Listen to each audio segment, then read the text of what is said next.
Bago sumikat ang araw, gumigising na si Goryo sa malabong liwanag ng lamparang may katiting na gaas.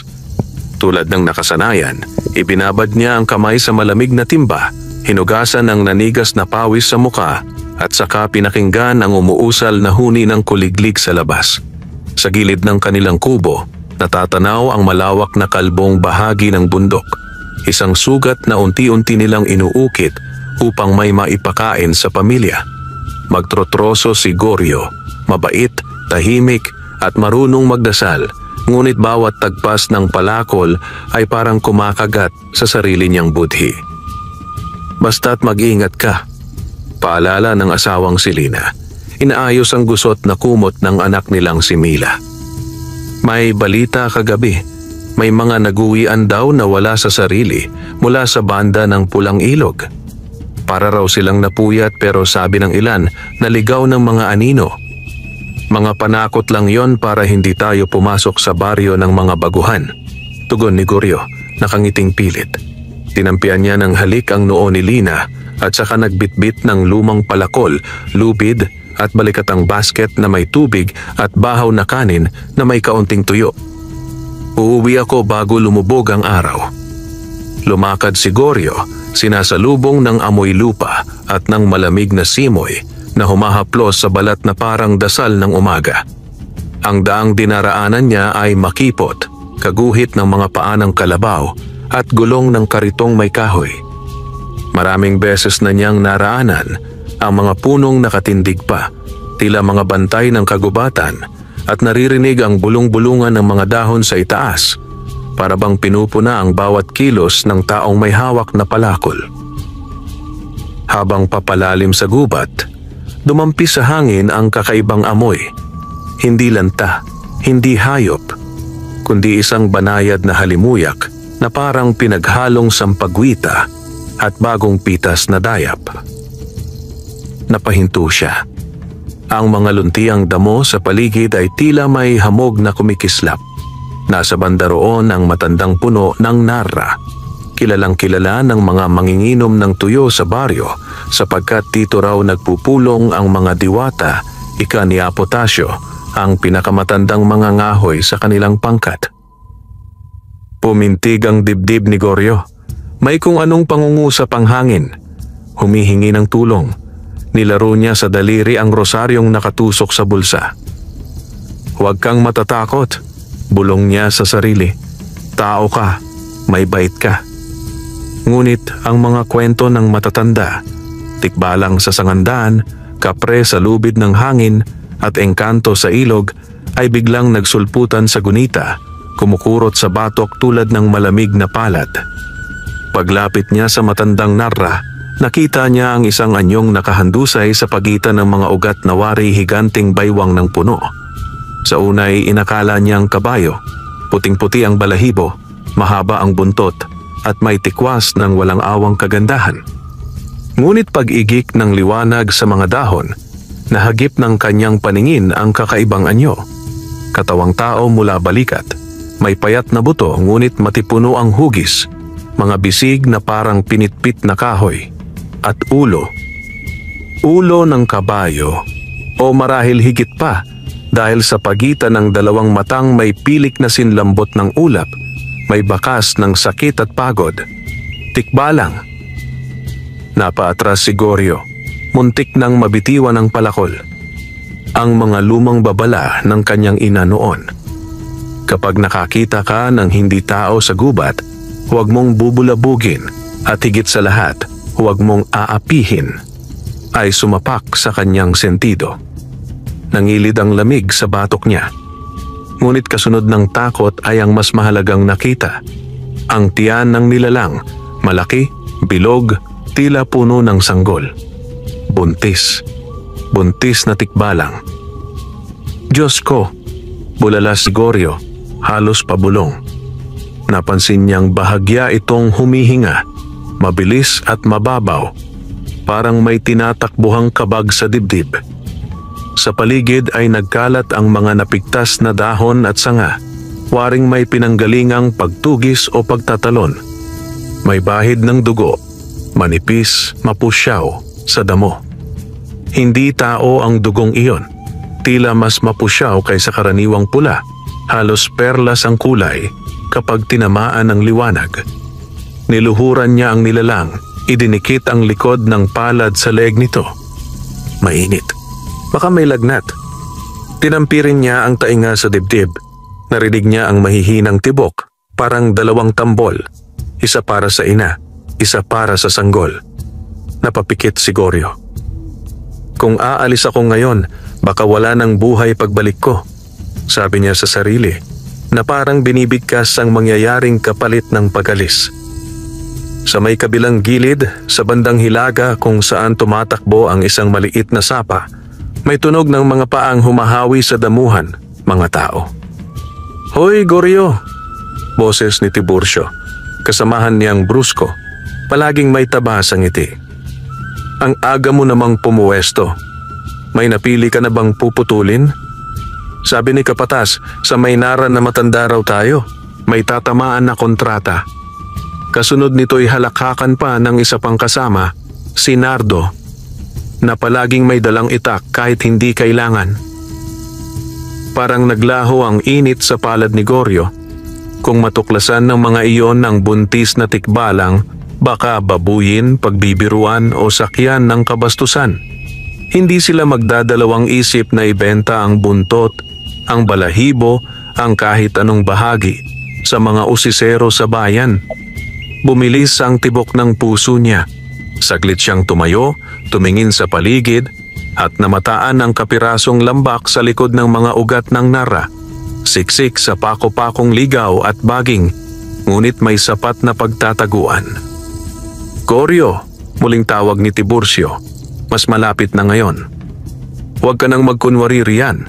Kung may nakita kang kinaaaliwan, pahatian mo naman kami." Nagpasya si Goryo.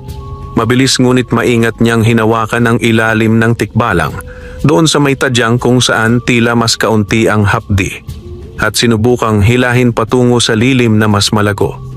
Mabigat. Higit na mabigat sa pinakamatabang kalabaw na nahila niya noon. Musang lumagitik ang kanyang balikat at kinailangan niyang ipulupot ang lubid sa katawan ng tikbalang upang magkaroon ng hatak. "Pasensya na," bulong niya. "Kailangan kitang mailayo." Sa bawat inat, sa bawat hilang umaalog sa tiyan nito, naririnig niya ang pigil na ungol ng nilalang. Mahina, ngunit may bahid ng pagtitiis. Sa kabutihang palad, natakpan sila ng mga nakalaylay na ugat at nagkusot na baging. Pagkatapos ng ilang nakakapaso sa sikmura na sandali, naitabi ni Goryo ang tikbalang sa mas masukal na bahagi, halos hindi makita kung hindi lalapit ng husto. Pinunasan niya ang pawis at saka pinitas ang hawak na telang sinulid ng asawa, isang lumang panyo na may burdang liryo, at idinikit sa hiwa sa tagiliran ng nilalang.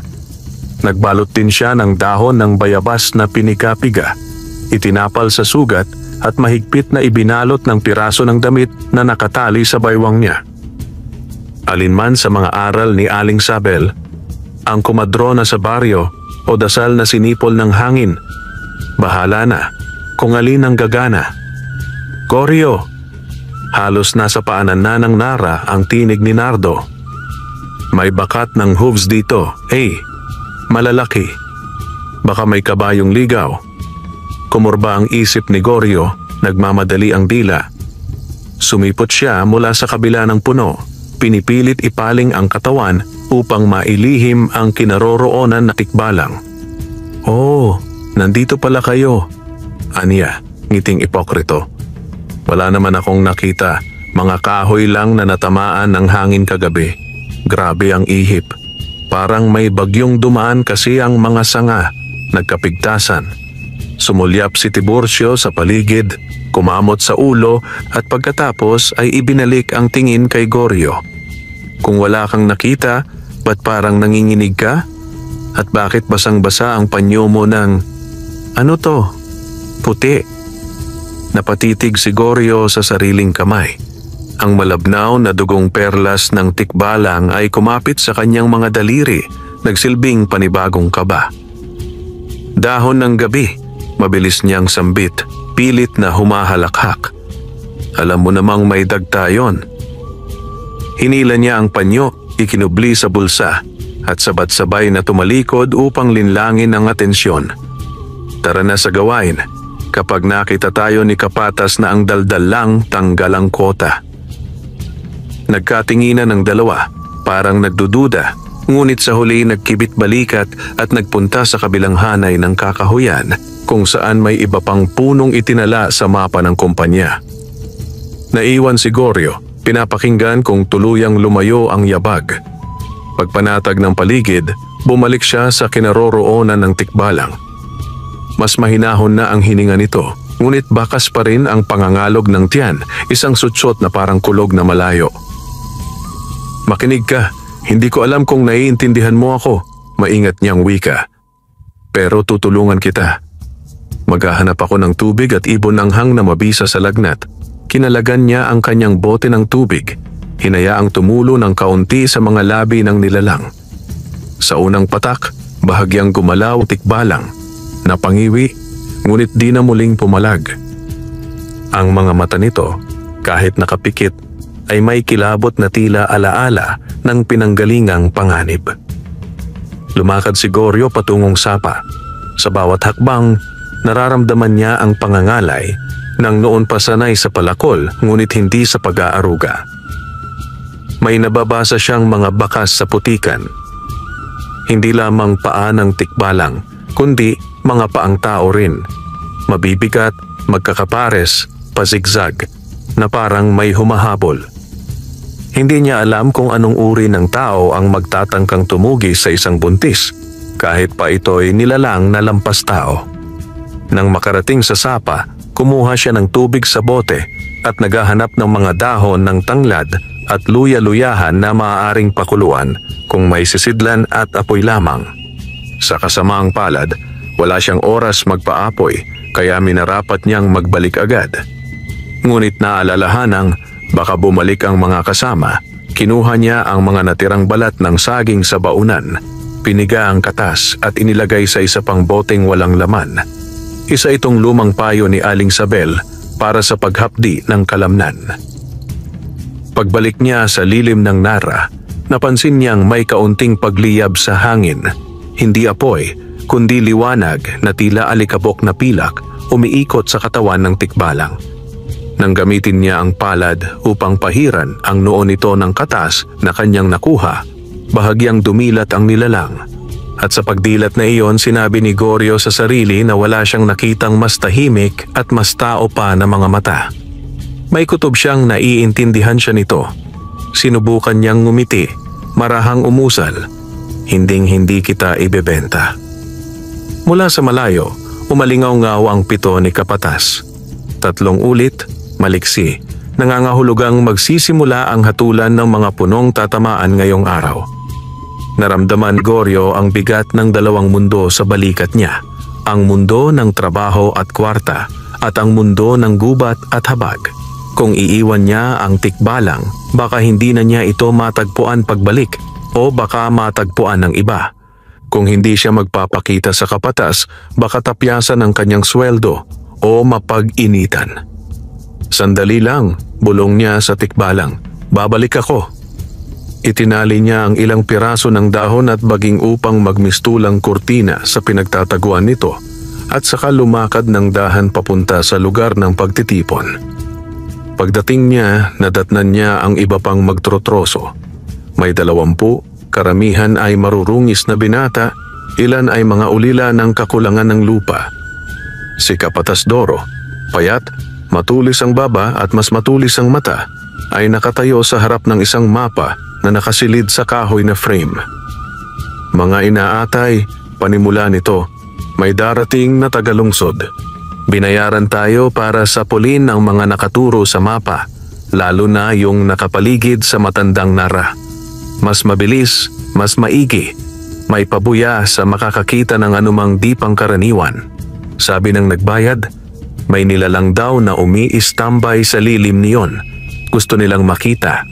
Buhay man o patay, pareho ang bayad. Humigpit ang hawak ni Goryo sa palakol. Sa sulok ng kanyang mata, nakita niya si Tiburcio na napangisi. si Nardo na parang nakalanghap ng bagong paminsan-minsan. Kapag nakita ko, akin ang pabuya. Ani Nardo, para makabili ako ng sariling kabayo. Bumigat ang hininga ni Goryo. Tila sumingaw ang lamig mula sa lupa, gumapang sa kanyang binti. Kung totoo ang sinabi ni Kapatas, may naghahanap talaga sa tikbalang. Sino? Bakit? Anong gagawin nila rito? Ang panganganak nito ay malapit na, sa kutob niyang hindi malinaw kung saan niya nasagap. At kung mahuli ito ng mga walang galang sa sining ng mundong lihim, baka maging pulutan ang kanyang puso at paninda ang kanyang buhok sa palengke ng tsismis. Goryo! Sigaw ni Kapatas Doro, parang kutsilyong sumaksak sa kanyang pangalan. Ikaw ang bibigat sa gawain sa hilaga. Sumama ka kina Tiburcio at Nardo. Kapag may nakita kayong kakaiba, itawag ninyo sa 7. Nauunawaan? Opo, sagot ni Goryo.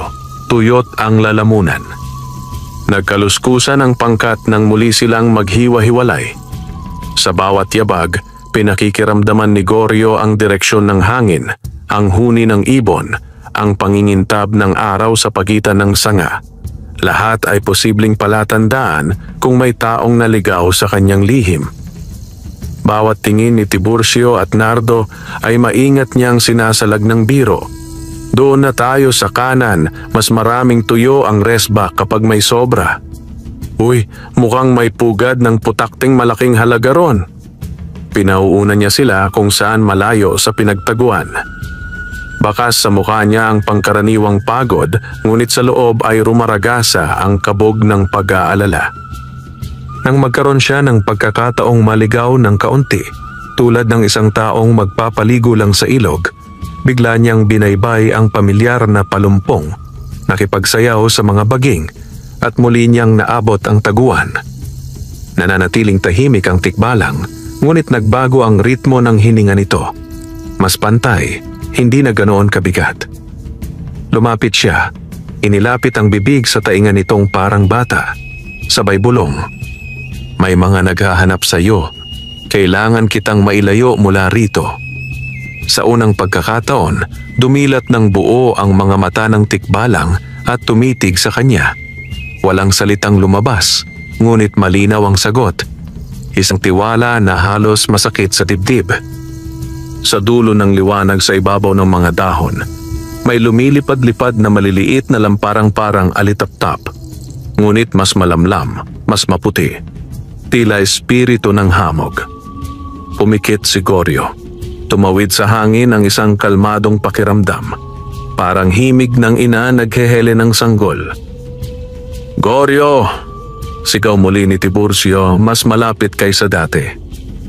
"May nakita kaming pahiwatig dito. May dugo. May dinadaanan." Gumulong ang kaba sa sikmura ni Goryo. Dali-dali niyang niluwagan ang tali ng lubid sa paligid ng tikbalang. Isinuksok ang dulo sa ilalim ng ugat at sa dahan-dahang hinila, sinusubukang iusod ang nilalang papasok sa mas malalim pang bahagi ng gubat.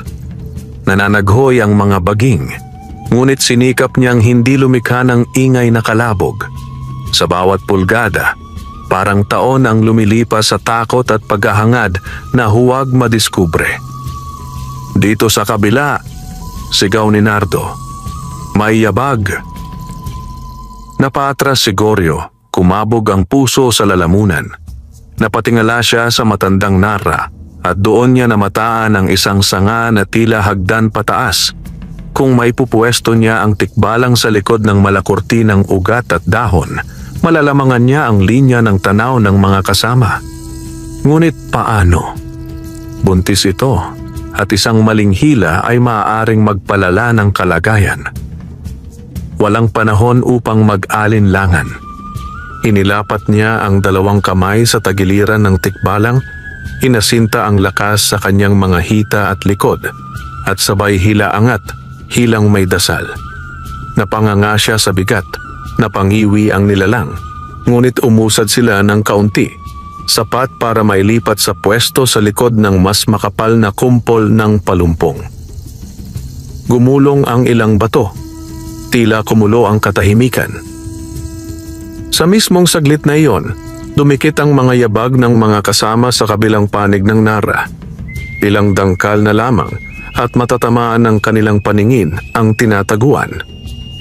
Hinila ni Goryo ang hininga, pinisil ang rosaryo sa bulsa at nagkunwaring may hinahanap sa lupa. Parang may naiwang pako o kaya'y siwang ng pitaka. Sumilip si Tiburcio sa pagitan ng mga ugat at tumama ang liwanag ng araw sa kanyang mata. "Wala dito," sampit niya. Kumakabog ang boses na tila nawalan ng sigla. "Baka niloloko lang tayo ng kapatas. Tara na, sa kabilang dako tayo. Amoy ko ang putik, hindi dugo."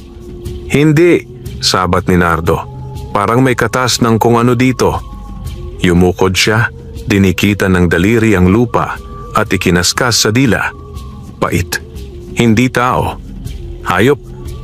Baliw. Iwas ni Tiburcio. Tinapik ang balikat ni Nardo. "Huwag mong ilagay sa dila yang kung ano. Halika na." Unti-unti, lumayo ang kanilang mga yabag. Naramdaman ni Goryo ang pagkalas ng tanikala sa kanyang dibdib. Ngunit bago siya tuluyang huminga ng maluwag, may isa pang tunog na sumagi sa hangin. Hindi galaw ng tao, hindi rin hampas ng hangin. Isang malalim na ugong na nanggagaling sa pinakaugat ng lupa, parang alulong ng matatandang puno. At kasunod noon, may boses, hindi nanggagaling sa labas, kundi pumapasok diretso sa kanyang isip. Hindi nagkakait ang gubat sa taong may habag. Napalinga siya, ngunit walang ibang anyo kundi ang tikbalang na bahagyang nakataob pa rin at ang Nara na humahaplos sa liwanag. Muli niyang tiningnan ang nilalang at sa unang pagkakataon, nakita niyang nakahulagpos ang isang ngiti, halos di mahuli kung hindi ka sanay tumitig. Marahang tumango ang tikbalang, parang nagpapasalamat. "Goryo!" sigaw ng kapatas mula sa malayo, huling beses na masasabing may puwang pa sa pasensya. "Kapag hindi ka sumagot, ikaw ang papasan sa lahat ng puputulin." Sumikdo ang kagyat at ang pangmatagalang laban sa loob ni Goryo. Kailangan niyang gumawa ng pasya. Ngayon, hindi bukas. Sumulyap siya sa tikbalang, sa tiyan nitong kumikilos sa sariling ritmo, at sa matandang Nara na wari ipinagmumulan ng tinig.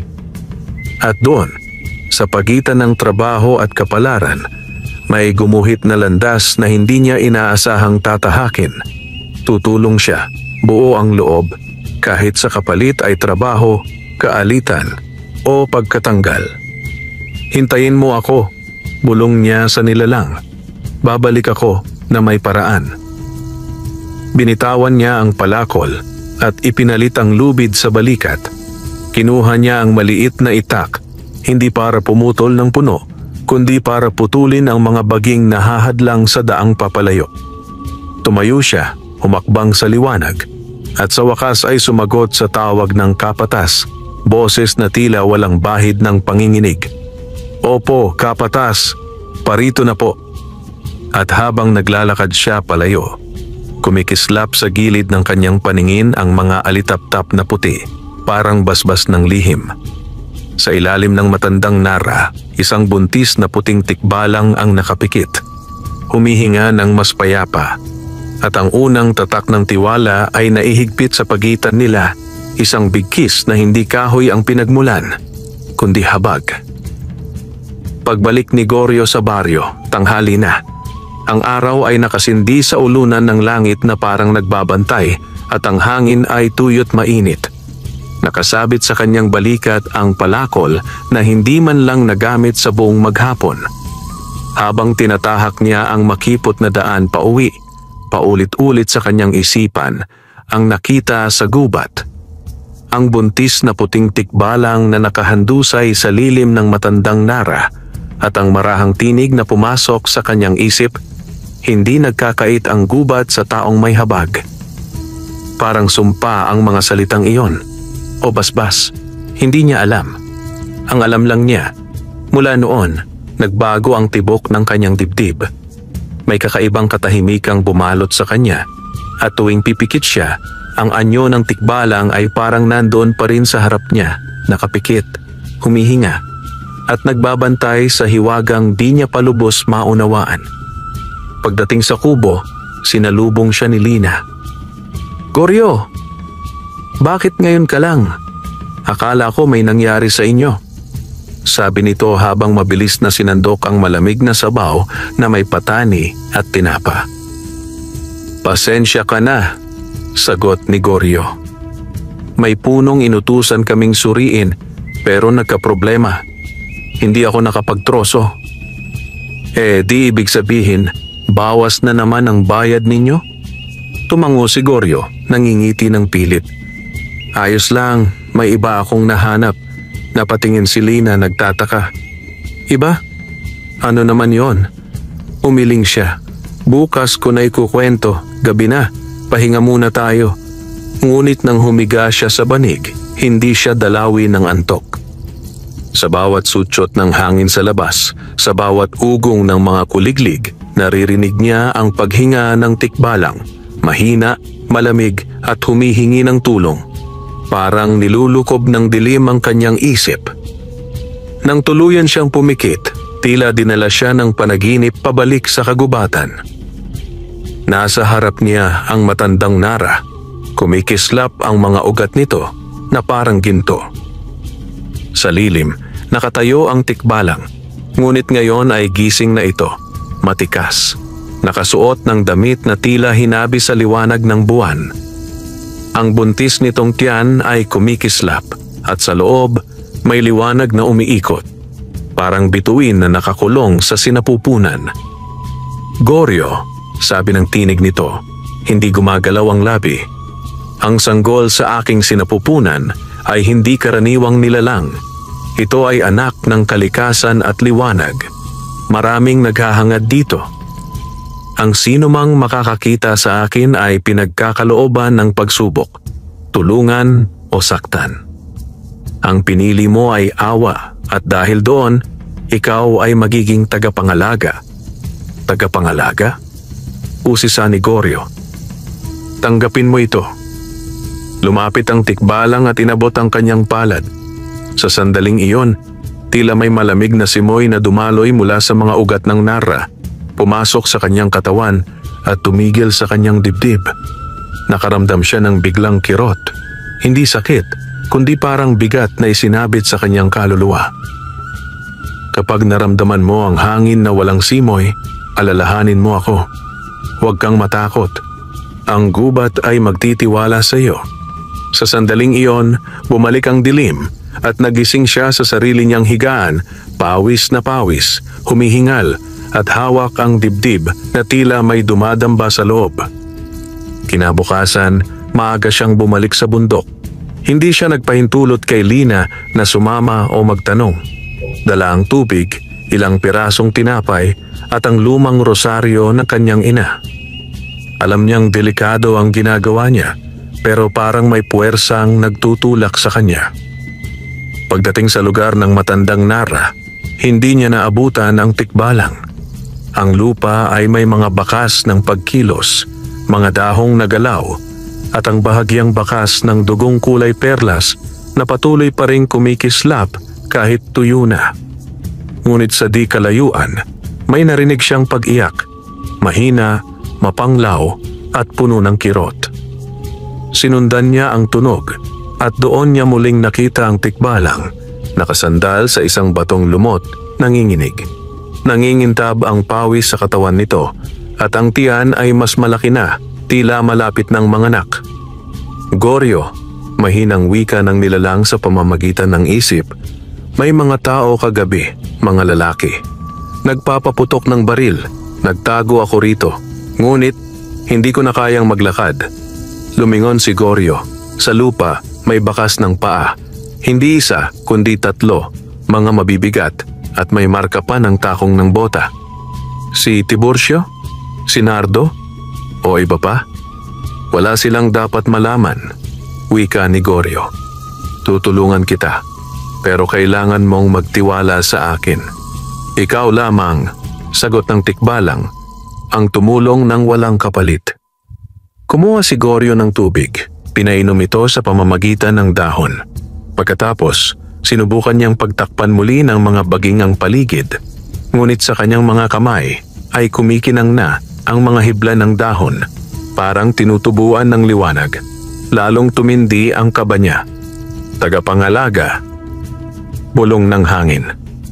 Kung ako nga, sabi ni Goryo, ay binigyan ng gubat ng ganitong tungkulin, gagawin ko. Habang tinutulungan niya ang tikbalang, biglang lumakas ang hangin. Ang mga dahon ng nara ay tila naglulunoy sa alon ng liwanag, at sa gitna ng kanilang mga paanan, may lumitaw na batis, maliit, malinaw at malamig. Nagulat si Goryo. Ito'y dati tuyong lupa lamang. Goryo, sabi ng tikbalang, ang gubat ay tumutugon sa iyong kabutihan. Hindi na ako magtatagal. Kapag ako'y nanganak, ang liwanag na lalabas ay kailangang itago sapagkat may mga nilalang, tao at engkanto na gustong maagaw ito. Anong liwanag? Ang mutya ng puting alon. Ang siyang nagbibigay ng lakas sa lahat ng mabuting nilalang ng kagubatan.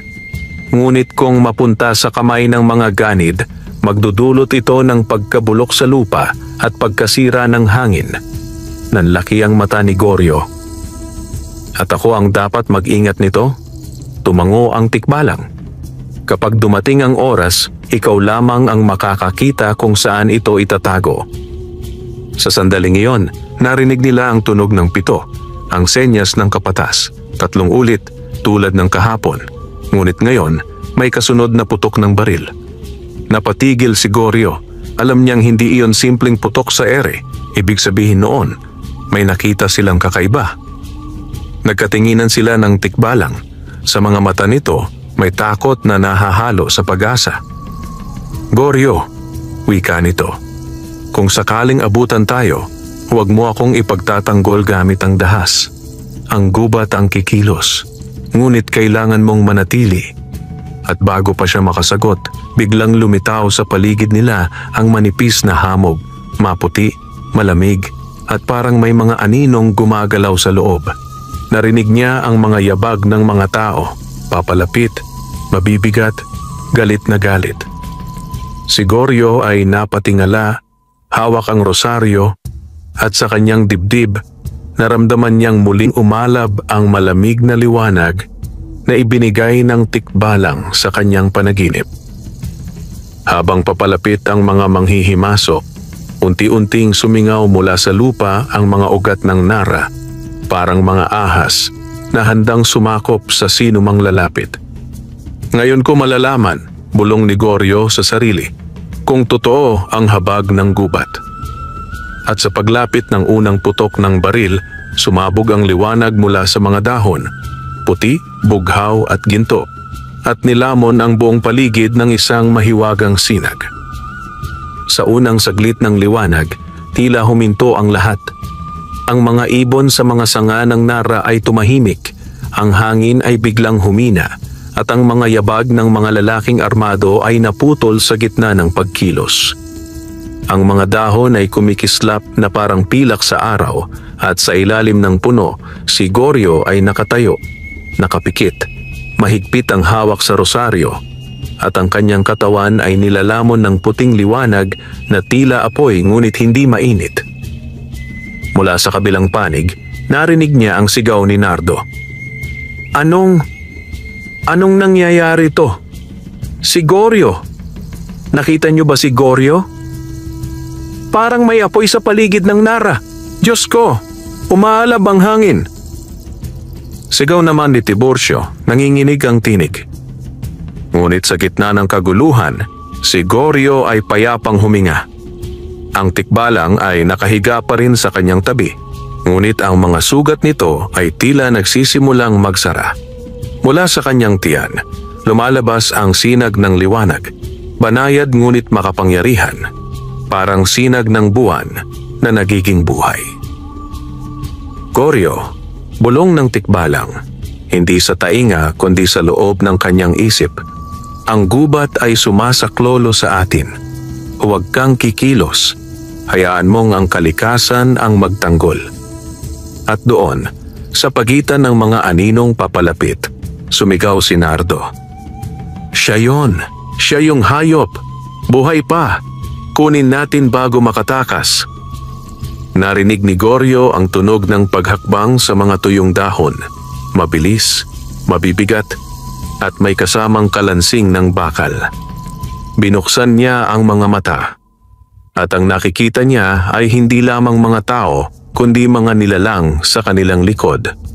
Mga aninong maitim, walang muka, may hugis ng tao ngunit may sungay at buntot ng kalabaw. Ang mga ito'y tila nakasunod sa mga manghihimasok, pinamumunuan ng isang lalaking nakaitim na Amerikana at may pulang panyo sa leeg. Si Don Ulpiano, ang kilalang may-ari ng kumpanyang pinagtatrabahuhan nila. Goryo, sigaw ni Don Ulpiano, layuan mo yang nilalang. Iyan ang hinahanap namin. Hindi mo alam kung anong yaman ang taglay niyan.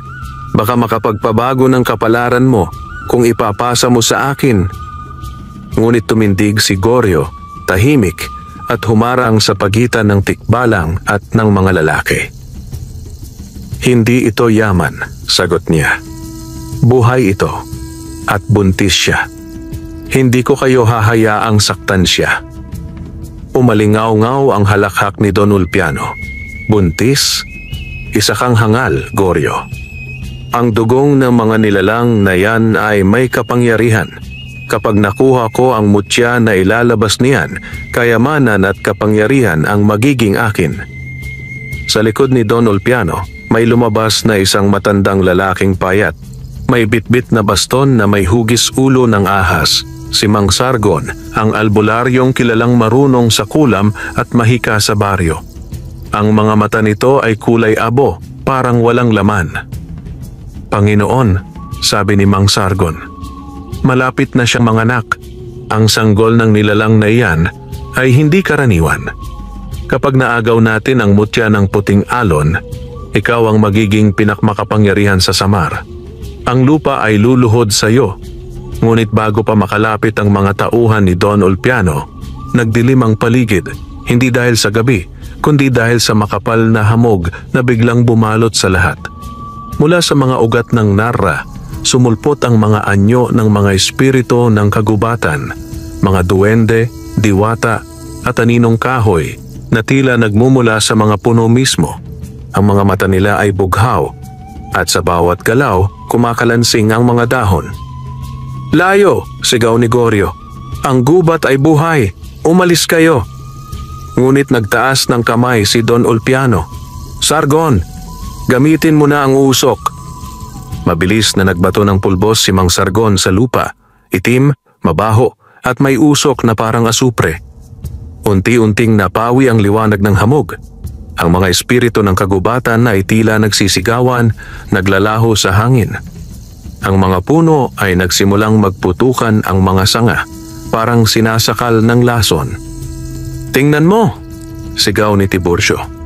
Naglalagas ang mga dahon, nabubulok ang paligid. Naririnig ni Goryo ang pagdaing ng tikbalang sa likod niya. Ang mga mata nito ay nag-aalab sa sakit at ang tiyan ay kumikilos. Ang panganganak ay nagsisimula. Goryo, bulong ng tikbalang. Ang oras na, dumating na. Lumuhod si Goryo sa tabi nito, nanginginig ang kamay. Paano kita matutulungan? Ang sanggol ay liwanag. Kapag lumabas ito, itago mo agad. Huwag mong hahayaang makita nila. Sa gitna ng labanan, habang si Don Ulpiano at ang mga tauhan niya ay naglalakad papalapit, unti-unting pumutok ang sinapupunan ng tikbalang.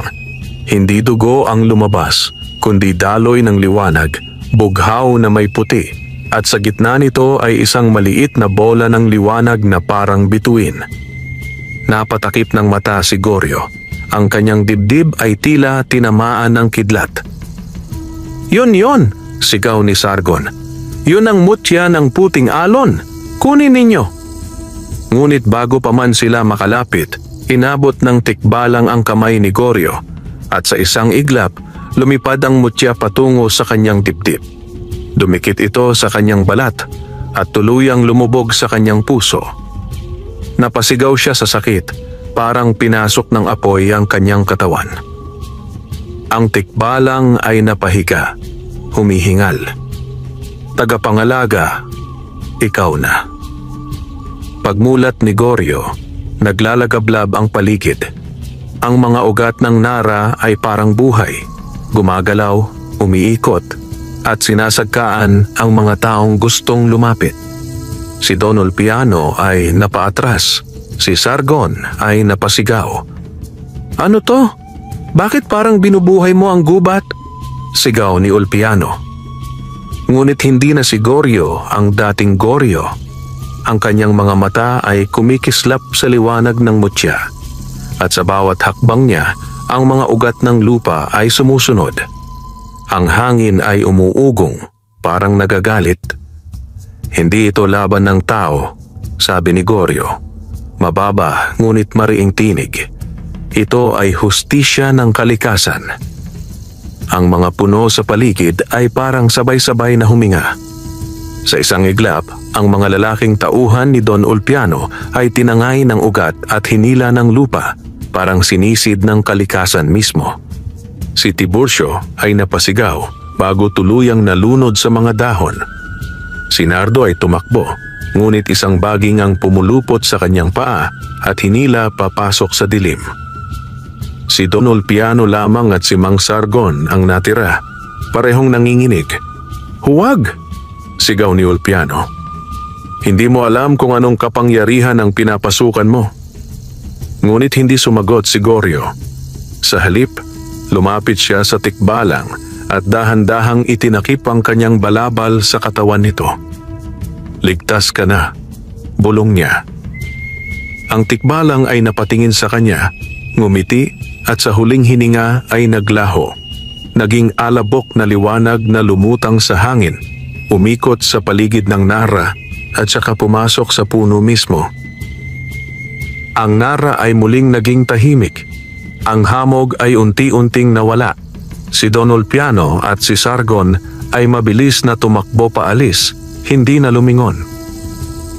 Naiwan si Goryo, mag-isa, nakaluhod sa tabi ng puno. Ang kanyang katawan ay mahina, ngunit sa kanyang dibdib ay may nararamdamang kakaiba. Ang tibok ng kanyang puso ay kasabay ng ugong ng lupa, at sa kanyang isip ay boses ng tikbalang. Ang gubat ay sa iyo magtitiwala, ngunit mag-ingat. Ang mga sakim ay hindi sumusuko. Babalik sila, dala ang dilim. Dahan-dahang tumayo si Goryo. Itinuring ang Nara na parang templo. Hindi ko kayo bibiguin, wika niya. Hanggang may buhay ako, walang makakasira sa inyo. At sa kalayuan, sa kabila ng ulap ng hamog, isang pulang liwanag ang kumikintab sa abot tanaw, ang palatandaan na hindi pa tapos ang laban. Ang umaga ay tila walang kulay ng magising si Goryo sa ilalim ng puno ng Nara. Ang paligid ay puno ng katahimikan, walang ibon, walang huni ng insekto, at maging ang hangin ay parang natatakot dumaan sa lugar na iyon. Sa kanyang dibdib, may malamig na pintig. Ang mutya ng puting alon na ipinasok ng tikbalang bago ito, tuluyang maglaho. Nang idampin niya ang kamay sa kanyang dibdib, ramdam niya ang banayad at tibok. Hindi tulad ng puso ng tao, kundi parang pumipintig sa ritmo ng kalikasan. Kapag huminga siya, kasabay niyo ng paghuni ng hangin. Kapag tumitig siya sa lupa, nakikita niyang may liwanag na sumisibol sa mga damo. Goryo, bulong ng hangin, hindi ka nakaraniwang tao. Napatigil siya. Ang boses ay hindi boses ng tao. Pamilyar, banayad, matamis, at tila pamilyar sa kanyang kaluluwa. Tikbalang? Tanong niya, nakatingala sa mga sanga. Ako'y hindi na laman, ngunit ang aking diwa ay nananatili rito. Hanggat may ugat ang puno ng Nara, naririto ako. Sagot ng boses, humahaplos sa kanyang pandinig. Ikaw ang pinili ng gubat. Ang mutya ay sisibol sa iyong loob, at ikaw ang magiging tagapangalaga ng mga nilalang at ng lupaing ito. Tahimik siyang napaluhod. Hindi ko hinihingi ang kapangyarihang ito. Gusto ko lang tumulong. Ang tumulong ay isang uri ng kapangyarihan, sagot ng tinig. Ngunit alalahanin mo, kapag ginamit mo ang mutya sa galit, ito'y magiging lason. Kapag ginamit mo sa awa, ito'y magiging biyaya. Dumampi sa hangin ang malamig na simoy. At sa paligid, unti-unting bumalik ang mga tunog ng kagubatan, ang huni ng ibon, ang lagaslas ng sapa, at ang pag-indayog ng mga dahon. Tila nagsisimula ng gumaling ang gubat. Ngunit alam ni Goryo, hindi pa tapos ang lahat. Makalipas ang ilang araw, bumalik si Goryo sa baryo. Pagdating niya, sinalubong siya ni Lina na umiiyak. "Goryo, Diyos ko, akala ko patay ka na. May mga sundalo at tao ng kumpanya na dumaan kahapon. Sabi nila, tumakas ka raw. Ipinagbintang ka nilang pumatay kina Tiburcio at Nardo." Nayanig ang dibdib ni Goryo. "Ano? Hindi ako ang pumatay sa kanila. Nilamon sila ng gubat ng sarili nilang kasakiman." Ngunit alam niyang walang makikinig sa paliwanag na iyon. Sa mata ng mga tao, siya ay isang kriminal, isang mamamatay na tumakas sa kabundukan. "Kailangan mong magtago," sabi ni Lina, nanginginig habang pinupunasan ng luha. Nagtanong na rin daw si Don Ulpiano. Galit na galit siya. May pabuya raw sa sino mang makapagsasabi kung nasaan ka. Napahawak si Goryo sa balikat ng asawa. "Huwag kang lalapit sa kanila. Kapag tinanong ka, sabihin mong wala kang alam. Ako na ang bahala." Ngunit bago pa siya makaalis, may marinig silang yabag sa labas. Mga paa ng kabayo, kalansing ng armas at sigaw ng isang tauhan. "Buksan ang pinto, utos ni Don Ulpiano. Ipapasok namin ang bahay kung hindi kayo sumagot." Mabilis na tinakpan ni Lina ang anak nilang si Mila at itinago sa likod ng lalagyan ng bigas. Si Goryo naman ay lumabas sa likod. Dinala ang kanyang lumang itak at tumakbo patungo sa likod bukid. Mula sa bintana, nakita niya ang mga tauhan ni Ulpiano. Nakaitim, may mga baril at may dalang mga aso. "Diyos ko!" bulong ni Lina. Habang nagtatago si Goryo sa ilalim ng mga talahiban, naririnig niya ang sigawan ng mga tao sa baryo. May ilan sa kanyang mga kababaryo ang nag-uusap. "Yung si Goryo, sinapian daw, ibang nilalang na raw yon."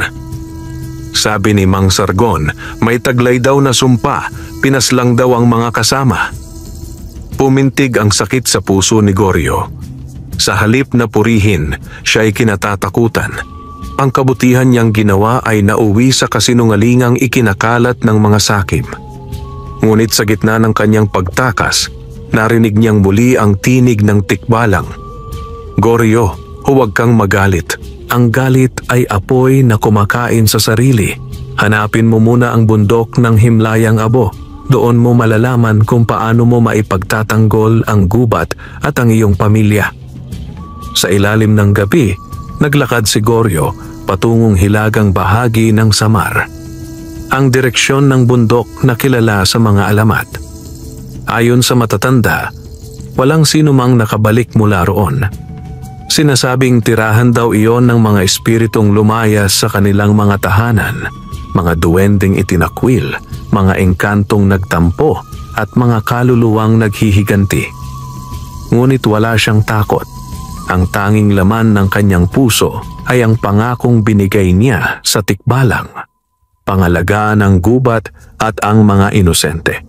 Habang umaakyat siya sa paanan ng bundok, naramdaman niyang tila may mga matang nakamasid. Ang mga bato ay may mukha at ang mga dahon ay nagbubulong sa bawat hakbang niya. "Bakit ka naririto, tao?" tanong ng isang tinig mula sa kadiliman. Sumilip sa kanya ang isang maliit na nilalang. Mukhang bata ngunit may balat na parang kahoy at mga mata na parang batis. "Hindi ako kaaway," sagot ni Goryo. "Ako si Goryo, magtrotroso mula sa ibaba. Hinahanap ko ang Himlayang Abo." "Ano ang pakay mo roon?" tanong ng nilalang. May iniwan sa akin ang tikbalang. Kailangan kong matutunang gamitin ang kapangyarihang ito para maprotektahan ang kagubatan. Tahimik ang nilalang sandali, saka ngumiti. Kung gayon, halika. Dadalhin kita sa aming pinuno. Ngunit maghanda ka. Hindi lahat ng espiritu rito ay kaibigan. Sinundan ni Goryo ang maliit na nilalang hanggang sa maabot nila ang isang kuweba na kumikislap sa loob, parang puno ng bituin. Sa loob, nakaupo ang isang matandang diwata, may buhok na kasing haba ng ilog at mata na tila umabot sa lahat ng panahon. Goryo, sabi ng diwata, ikaw ang bagong tagapangalaga. Ang mutya ng puting alon ay banal. Ipinagbabawal itong mahulog sa kamay ng tao. Ngunit may panganib. Si Mang Sargon ay hindi karaniwang albularyo. Siya ay dating tagapangalaga rin, ngunit pinili ang dilim. Kapag nagtagpo kayong muli, ang gubat ay susubok sa iyo. Paano ko siya mapipigilan? Tanong ni Goryo. Hindi mo kailangang patayin siya. Kailangan mo siyang patawarin. Napakunot no si Goryo. Patawarin? Ang taong pumatay at naghasik ng lason sa lupa? Ang gubat ay hindi nananagot sa galit ng tao, sagot ng diwata. Ang kalikasan ay nagbabalik lamang ng balanse. Sa sandaling iyon, lumapit ang diwata, itinapat ang kamay sa kanyang dibdib at doon ay lumitaw ang liwanag ng mutya. Matututo kang gamitin ito, sabi niya. Ngunit bawat paggamit ay may kapalit. Isang bahagi ng iyong buhay ang mawawala sa bawat pagkakataong gamitin mo ito sa dahas. Dahan-dahang tumango si Goryo. Kung yan ang kailangan para protektahan ang kabutihan, tatanggapin ko. Sa loob ng kuweba, nagningning ang paligid at ang katawan ni Goryo ay tila pinag-isa sa liwanag ng kagubatan. Sa kanyang mga mata ay sumilip ang kakayahang makita ang mga nilalang ng kalikasan, ang mga tagapagbantay ng tubig, hangin at lupa. Simula ngayon, wika ng diwata, ikaw si Goryo ng Nara, ang tagapangalaga ng timog na kagubatan. Ngunit mag-ingat sapagkat si Don Ulpiano at si Mang Sargon ay naghahanda ng mas malaking kasamaan. Nais nilang pukawin ang itim na tikbalang, ang kabaligtaran ng nilalang na iyo tinulungan. Napatigil si Goryo. May itim na tikbalang? May balanse sa lahat ng bagay, sagot ng diwata. Ang liwanag ay may anino, at kapag pinukaw nila ang anino, ikaw lamang ang makakahadlang. Napatungo si Goryo, mahigpit ang hawak sa dibdib. Alam niyang nagsisimula pa lamang ang kanyang tunay na tungkulin. Sa labas ng kuweba, kumikislap ang mga bituin, ngunit sa malayo, may ulap na kulay abo, palatandaan ng unos na paparating. Sa bayan ng San Andreo, gabi na ngunit gising pa rin ang liwanag sa malaking bahay ni Don Ulpiano. Ang mga ilawan ng gas ay nakasindi. Ang mga tauhan ay naglalakad sa bakuran na may dalang mga armas. At sa gitna ng lahat ay naroon si Mang Sargon nakaluhod sa sahig habang iginuguhit ang mga simbolo ng itim na mahika gamit ang abo at dugo ng manok. Sigurado ka ba rito, Sargon? Tanong ni Don Ulpiano, malamig ang tinig. Matapos ang nangyari sa gubat, muntik na akong mapahamak. Paano ko masisiguro na ang gagawin mo ngayon ay hindi rin sasabog sa mukha ko? Ngumiti ang albularyo, mabagal at puno ng yabang. Panginoon, huwag kang mag-alala. Ang nilalang na tumulong sa taong iyon, ang puting tikbalang, ay isa sa mga tagapagbantay ng liwanag. Ngunit may katapat yan sa ilalim ng lupa. Ang itim na tikbalang, ang nilalang ng usok at dilim, ay matagal nang nakakulong. Kung mapupukaw natin siya, mapupunta sa atin ang lahat ng lakas ng kagubatan. Namilog ang mata ni Don Ulpiano. Ibig mong sabihin, mas malakas pa iyon sa mutya na napunta kay Goryo? Tumango si Sargon. Oo, ngunit kailangang may magbubukas ng lagusan at iyon ay tanging taong may bahid ng mutya, si Goryo mismo.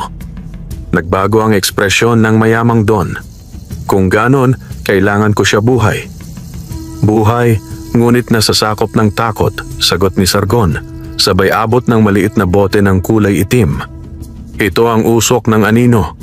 Kapag naamoy niya ito, mapapasuko ang kanyang kalooban at magiging daluyan ng dilim. Habang nagsasalita si Sargon, hindi niya napansing dumampi sa hangin ang malamig na simoy, isang aninong dumadaan sa bintana, nakikinig sa bawat salita. Ang aninong iyon ay hindi tao. Isa siyang diwata ng hangin, utusan ni Goryo na ipinadala mula sa bundok ng himlayang abo. Sa sandaling narinig niya ang plano, agad siyang lumipad pabalik sa hilaga upang iparating ang balita. Samantala, si Goryo ay nakaupo sa ilalim ng lumang puno ng molave, kasama ang matandang diwata na nagturo sa kanya.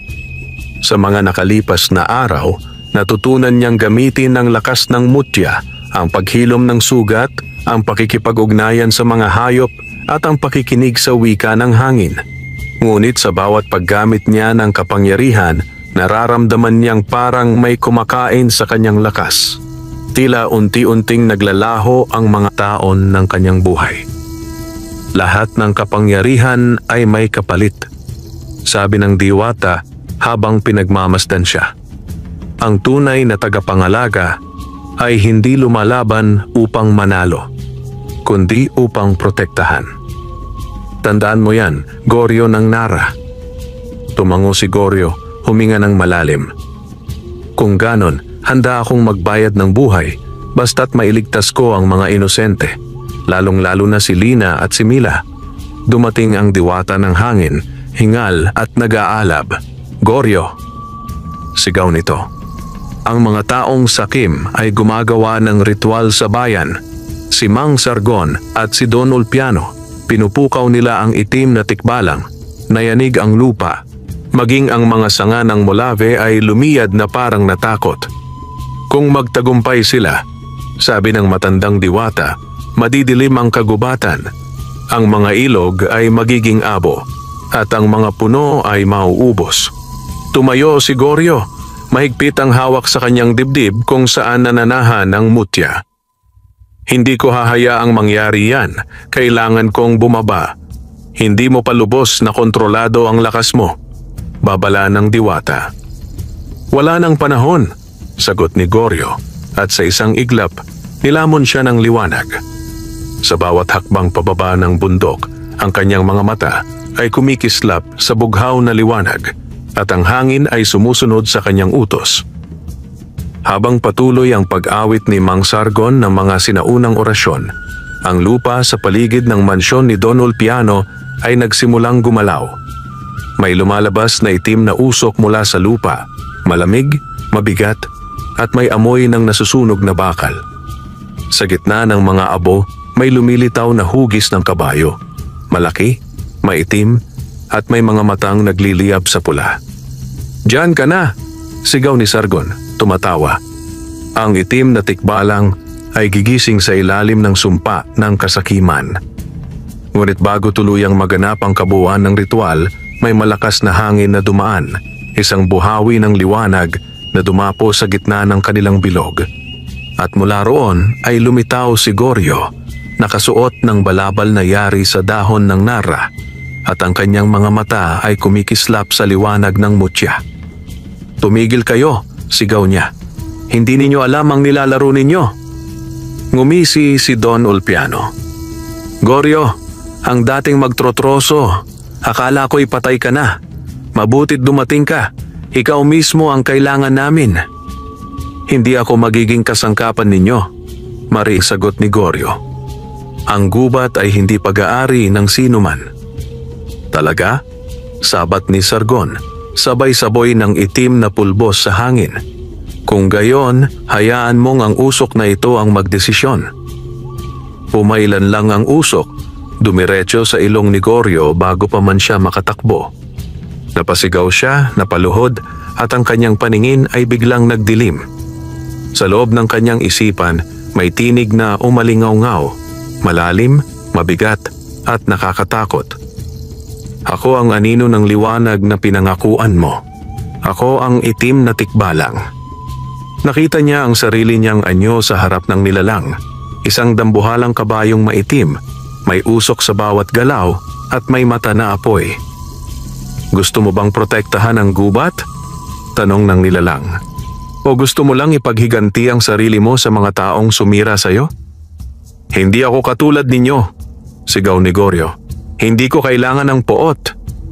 Ngunit sa labas ng kanyang isip, ang katawan ni Goryo ay nanginginig. Ang kanyang balat ay unti-unting nagdidilim at ang liwanag ng mutya ay pumupusyaw. Sa paligid, naguunahan ang mga espiritu ng dilim, sumisigaw ng kasakiman at galit. Halika, Goryo, sabi ni Sargon. Hayaan mong ang itim na tikbalang ay maging laman mo. Ikaw ang magiging bagong hari ng kagubatan at ako ang iyong tagapayo. Ngunit bago pa tuluyang lamunin ng dilim ang puso ni Goryo, narinig niya ang isang tinig, banayad, malambing at pamilyar. Goryo, huwag kang padadala. Ang habag ay mas malakas kaysa galit. Ang tinig ng puting tikbalang. Nagliwanag ang kanyang dibdib. Mula sa loob ng mutya ay sumabog ang bughaw na sinag na tumagos sa langit. Ang usok ay naparam at ang katawan ni Goryo ay bumalik sa dating anyo. Bagaman nanghihina, ang kanyang mga mata ay puspos ng liwanag. Hindi ninyo kailanman mauunawaan ang kapangyarihang hindi sinasakop, sabi ni Goryo. Mula sa lupa, tumubo ang mga ugat ng Nara. Bumulwak at pumulupot sa mga paa ni Don Ulpiano at ni Mang Sargon. Napasigaw sila, ngunit wala na silang nagawa. Ang lupa ay parang huminga at nilamon silang dalawa. Pagkatapos ng ilang sandali, tahimik na muli ang paligid. Wala na ang mga tauhan, wala na ang usok. Ang langit ay muling lumiwanag at sa gitna ng abo, nakatayo si Goryo. Mag-isa, hawak ang kanyang dibdib. Ngunit sa malayo, sa pinakailalim ng lupa, may narinig siyang mabagal na pagtawa. Malalim, nakakatindig balahibo. Hindi pa tapos ang ating kasunduan, tagapangalaga. Napatigil si Goryo, lumingon sa malayo, at nakita ang aninong parang usok na muling gumagalaw. Alam niyang ang laban ay hindi pa nagwawakas, sapagkat ang kadiliman ay marunong maghintay. Madilim ang langit kinabukasan. Ang mga ulap ay tila binabad sa abo, at ang hangin ay mabigat na parang may binubuong bagyo. Sa kagubatan ng Nara, nakaluhod si Goryo, hingal at pawis, habang ang lupa sa paligid ay nanginginig na parang may malay. Ang mga puno ay tila nagbubulong, at sa bawat hampas ng hangin ay naririnig niya ang mahinang iyak ng kalikasan. Sa ilalim ng kanyang dibdib, naroroon pa rin ang mutya ng puting alon, ngunit ang liwanag nito ay hindi na kasing ningning. Minsan, kapag pumipikit siya, nararamdaman niyang may aninong nakadikit sa gilid ng kanyang puso, isang malamig na boses na humahaplos sa kanyang isipan. Hindi mo ako tuluyang natalo, Goryo ng Nara. Bahagi na ako ng iyong kaluluwa. Pinipigilan niya ang sarili, pilit na nilalabanan ng tinig. Hindi mo ako makokontrol, sabi niya, mahina ngunit mariin. Ang habag ay mas malakas sa kasakiman. Ngunit sa bawat araw na lumilipas, unti-unti niyang nararamdaman ang pagbabago ng paligid, parang ang gubat ay nagiging marupok, ang mga ilog ay bumabaw, at ang mga hayop ay naglilipatan. Hindi na ito ang kagubatan ng kapayapaan na minsan niyang pinangako sa tikbalang. Isang gabi, habang nakahiga sa lilim ng puno, may dumating na 3 nilalang, isang duwending lunti, isang engkanto ng ilog, at isang diwata ng hangin. May taglay silang liwanag na kumikislap sa dilim at mga mata na nagdadalamhati. Goryo ng Nara, wika ng duwende, ang mga ugat ng lupa ay unti-unti nang nabubulok. Ang sumpa ng itim na mahika ni Mang Sargon ay hindi natapos. Kahit nalunod siya ng kalikasan, naiwan ang kanyang sumpa sa lupa. Paano natin maaalis? Tanong ni Goryo. Sumagot ang engkanto ng ilog, tinig na parang agos. may isang paraan lamang. Kailangang hanapin mo ang puso ng lupa, isang batong nababalot ng apoy, sa ilalim ng bulubundukin ng himlayang abo. Ngunit mapanganib iyon. Pinagbabawal ng mga sinaunang espiritu na lapitan ng tao. Bakit ipinagbabawal? Tanong ni Goryo. Tumampi ang malamig na simoy habang sumagot ang diwata ng hangin. Dahil kapag sinubukang hawakan ng taong may dilim sa puso ang puso ng lupa, ang buong kagubatan ay maaaring masunog. Tahimik si Goryo. Alam niyang ang dilim sa puso ay nasa kanya ang bakas ng itim na tikbalang na hindi pa tuluyang nawawala. Ngunit naisip niya si Lina, si Mila at ang lahat ng inosenteng nilalang na umaasa sa gubat. Kung yan lamang ang paraan, sabi niya, ako na ang gagawa. Kahit kapalit nito ay buhay ko. Nagkatinginan ng tatlong nilalang at sabay yumuko. Kung ganon, sabi ng duwende, maghanda ka. Hindi mo kakayanin ang paglalakbay na mag-isa. Kami ang magiging gabay mo. Naglakbay si Goryo kasama ang tatlong nilalang.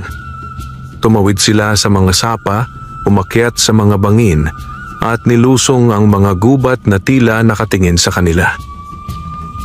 Sa bawat hakbang, lumalakas ang amoy ng asupre at ang mga bato ay nagiging pula.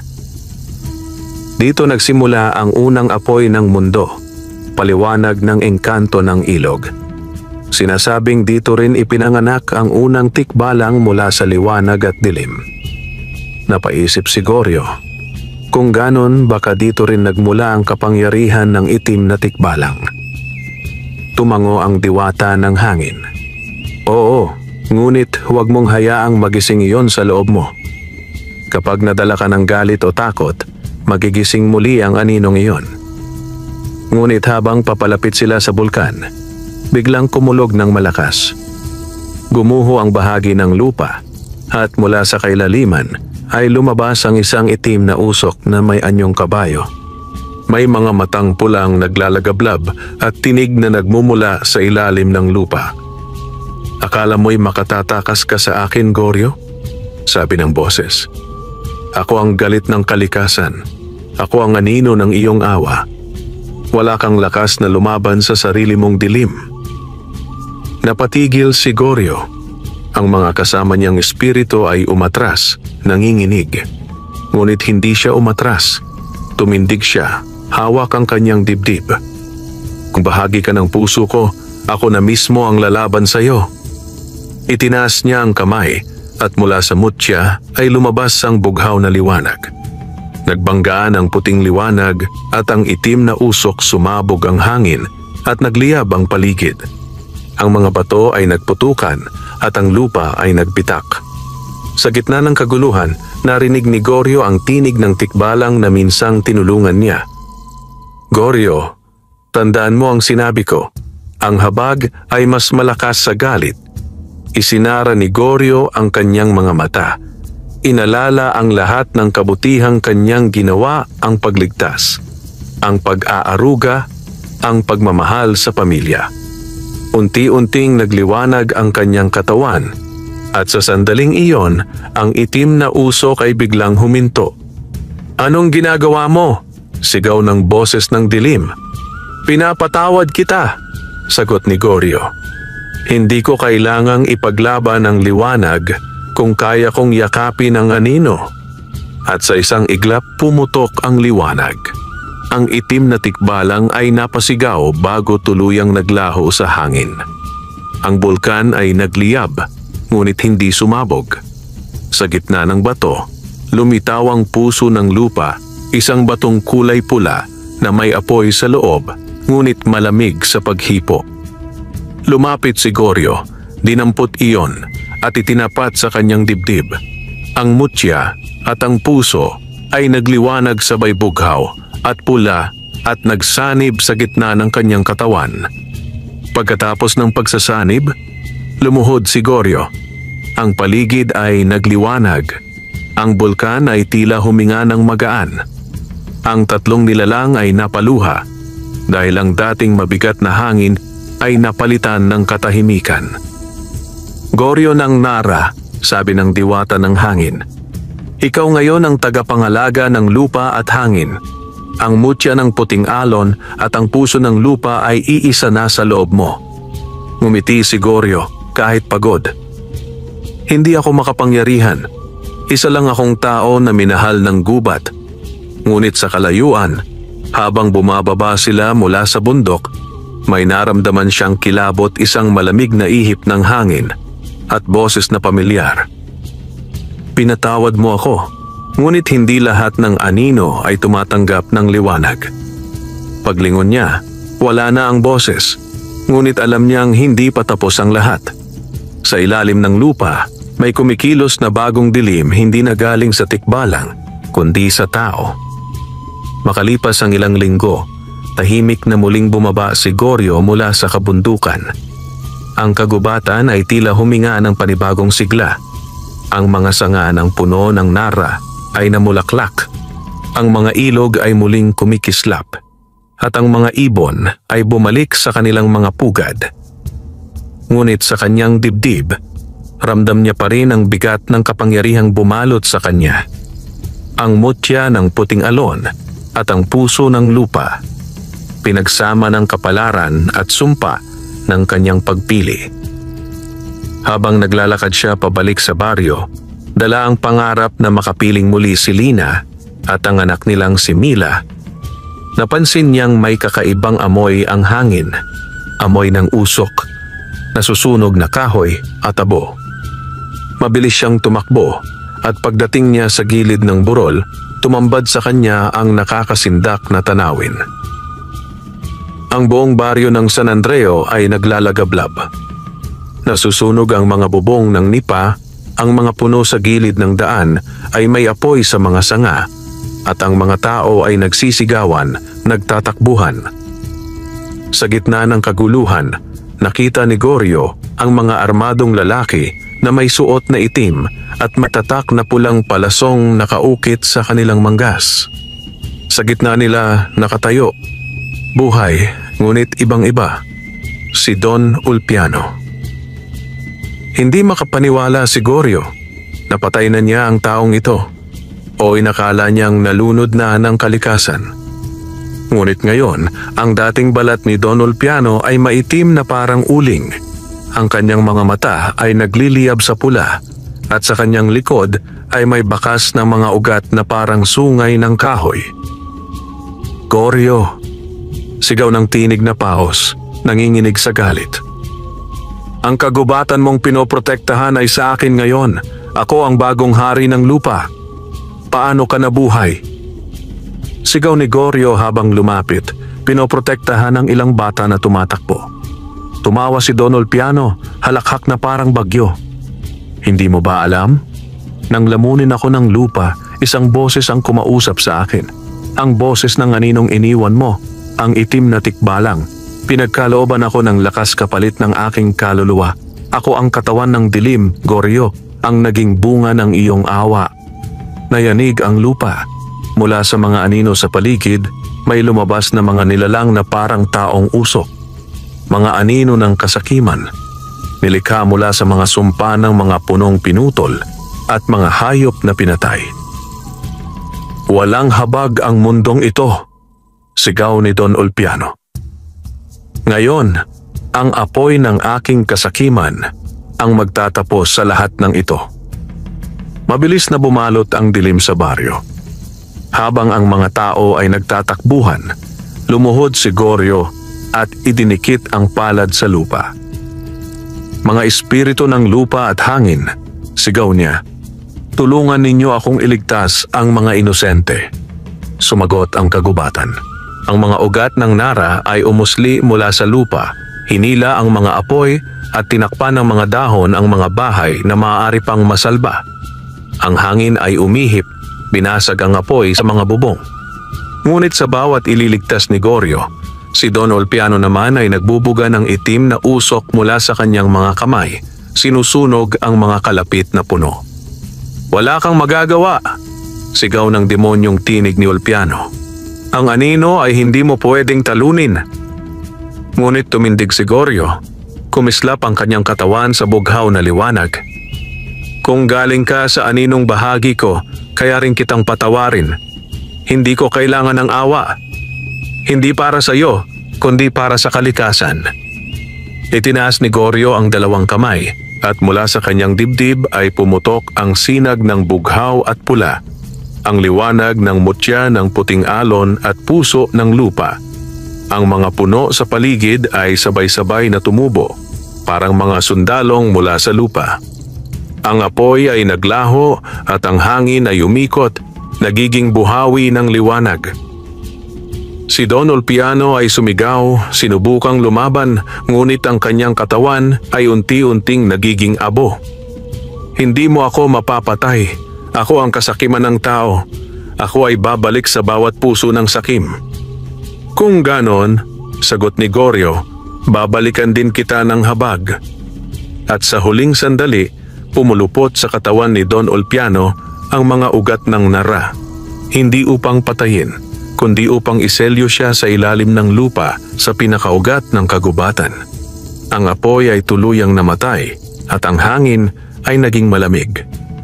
Lumipas ang gabi, ang baryo ay halos abo ngunit may buhay pa rin. Si Lina at ang kanilang anak na si Mila ay natagpuan ni Goryo, buhay ngunit sugatan. Akala ko hindi na kita makikita, sabi ni Lina, umiiyak habang yakap ang asawa. Hindi ako mawawala, sagot ni Goryo at pinatong ang kamay sa kanilang mga sugat. Mula sa kanyang palad ay lumabas ang malamig na liwanag at gumaling ang mga sugat ni Lina at ni Mila. Lumapit ang mga kababaryo, humahaplos sa mga labi ng himala. Si Goryo, bulong ng isang matanda. Hindi siya halimaw. Siya ang tagapangalaga ng ating bayan. Ngumiti si Goryo, ngunit sa loob ay alam niyang hindi pa tapos ang kanyang tungkulin. Sapagkat kahit naselyuhan na si Don Ulpiano, may mga tao pa ring may puso ng kasakiman. Lumapit sa kanya ang tatlong nilalang, ang duwende, ang engkanto at ang diwata ng hangin. Goryo, sabi ng diwata, ang kagubatan ay nagpapasalamat. Ngunit alalahanin mo, ang kasakiman ng tao ay hindi tuluyang nawawala. Kailangang manatili kang tagapangalaga. Ngumiti si Goryo, humawak sa puno ng nara. Hindi ko iiwan ang lupaing ito. Hanggat may taong nangangahas sirain ito, ako ang tatayo sa pagitan ng tao at kalikasan. Pagsikat ng araw, bumalik ang mga ibon, ang mga hayop, at ang mga tao sa kanilang mga bahay. Ang lupa ay tila muling isinilang. Sa gitna ng lahat, nakatayo si Goryo, nakatanaw sa matandang puno ng nara na minsan ay pinagmulan ng lahat. Puting tikbalang, bulong niya sa hangin, nagawa ko na ang ipinangako ko. At sa banayad na ihip ng hangin, narinig niya ang tinig na malambing. Hindi pa nagtatapos ang iyong kwento, Goryo. Hanggat may pusong marunong maawa, mananatiling buhay ang kagubatan. Napangiti si Goryo, hinaplos ang lupa, at sa unang pagkakataon matapos ang mahabang panahon, nakita niyang muli ang kapayapaan. Ngunit sa ilalim ng lupa, sa malayong dako ng kagubatan, may mahinang tibok pa ring naririnig ang huling patak ng dilim na naghihintay ng bagong kasakiman upang muling mabuhay. Nang tuluyang tumila ang apoy sa bayan ng San Andreo, muling sumilay ang araw sa kalangitan. Ang dating abong ulap ay napalitan ng gintong liwanag at ang hangin ay may halimuyak ng bagong buhay. Ang mga tao ay nagtipon sa gitna ng baryo habang si Goryo ay nakatayo sa tabi ng puno ng nara, nakatingala, tahimik at mapayapa. Ngunit sa loob ng kanyang dibdib, may mabigat pa ring pintig ang mutya ng puting alon at puso ng lupa ay nananatiling magkasama, bumubuo ng kakaibang lakas na parang apoy at tubig na sabay na humihinga. Goryo ng nara, wika ng tinig ng hangin, ang boses ng puting tikbalang. Natapos mo na ang iyong tungkulin sa bayan, ngunit hindi pa nagtatapos ang tungkulin mo sa lupa. Ang puso ng lupa ay nasa iyo na ngayon. Ikaw ang magiging tulay ng tao at kalikasan. Nakangiti siyang napatingala. Hindi ko hiniling ang kapangyarihan, ngunit kung ito ang kalooban ng kalikasan, gagamitin ko ito para sa kabutihan. Kung gayon, sagot ng tinig, simulan mo ang bagong yugto. Ibalik mo sa tao ang paggalang sa lupa. Sa tulong ni Goryo at ng mga nilalang ng gubat, unti-unting naitayo muli ang baryo. Ang mga bahay ay itinayong muli, ngunit sa pagkakataong ito, ginamitan ng mga kahoy na galing sa mga punong kusang nalaglag hindi pinutol, kundi kinuha ng may pahintulot ng kagubatan. Si Lina at si Mila ay naging katuwang ni Goryo sa pagpapayabong ng lupain. Itinuro ni Goryo sa mga taga-baryo ang mga sinaunang batas ng kalikasan. Huwag kang kukuha ng higit sa kailangan mo. Huwag mong sisirain ang tahanan ng nilalang na tahimik na nabubuhay. Huwag mong ipagbibili ang likas na yaman kapalit ng salapi, sapagkat ang salapi ay nauubos, ngunit ang lupa ay buhay. Sa tulong ng kanyang patnubay, ang dating lupang tuyot ay muling nagkaroon ng sigla. Ang mga palayan ay luntian, ang mga ilog ay malinaw, at ang mga puno ay tila kumakaway sa tuwing dadaan siya. Ngunit higit sa lahat, ang mga tao ay natutong makinig sa himig ng hangin, sa lagaslas ng tubig, at sa tibok ng lupa.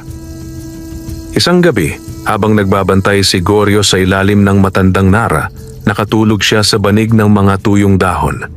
Sa kanyang panaginip, muli niyang nakita ang puting tikbalang nakasuot ng sinag ng buwan, payapa at nakangiti. Sa tabi nito ay isang batang tikbalang na may mga mata ng liwanag ang anak na minsan nitong isinilang sa ilalim ng punong iyon. Goryo, wika ng tikbalang. Ang gubat ay muling huminga dahil sa iyo. Ang anak ko ay lumalaki sa piling ng mga espiritu ng hangin at lupa. Balang araw, siya ang hahalili sa akin bilang tagapangalaga ng kalikasan. Wala na akong mahihiling pa, sagot ni Goryo, lumuhod at yumuko. Salamat sa tiwalang ibinigay ninyo sa isang tulad kong tao. Hindi lang tao, Goryo, sabi ng tikbalang. Ikaw ay bahagi na ng gubat. Ang iyong puso ay tibok ng lupa. Hanggat may nara na nakatayo, mananatili kang buhay.